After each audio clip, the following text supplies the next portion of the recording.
नमस्कार, स्वागत है आप लोगों का 2 फरवरी की इस बेहद ही शानदार सुबह में, जहां हम लोग बात करते हैं यूपीएससी सीसेट पीवाईक्यू क्वेश्चंस की। इस सीरीज में आज का क्वेश्चन है सिलोजिज्म से। क्वेश्चन में हमें स्टेटमेंट और उसके बाद में उसके कंक्लूजन दिए गए हैं।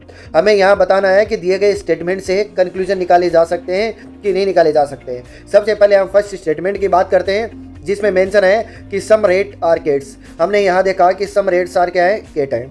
इसके बाद में बोला है कि सम केट्स आर डॉग। सो यहाँ रीड आउट करते हैं। हमने जो डायग्राम बनाया उसमें भी देखते हैं कि सम केट्स आर डॉग है।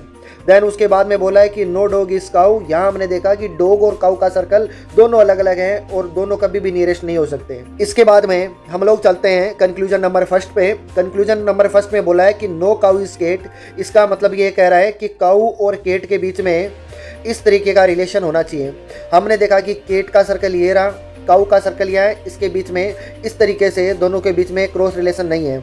जब नहीं है तो हम यहाँ से कहेंगे कि हमारा कंक्लूजन फर्स्ट क्या होगा, रॉन्ग होगा।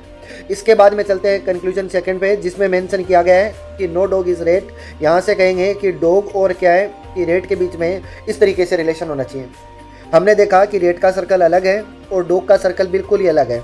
दोनों के बीच में कोई रिलेशन हमें नज़र नहीं आ रहा है, लेकिन साथ में नेगेटिव रिलेशन भी यहाँ होना चाहिए जो पॉसिबल है नहीं। सो यहाँ से हम कहेंगे कि कंक्लूजन सेकंड भी क्या है, रॉन्ग है। अब हम चलते हैं कंक्लूजन नंबर थर्ड पे, जिसमें बोला है कि सम केट आर रेट।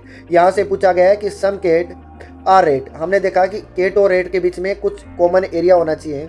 यहाँ हमने देखा कि केट और रेट के बीच में एरिया कॉमन है। सो यहाँ से कहेंगे कि कंक्लूजन थर्ड क्या है, राइट है।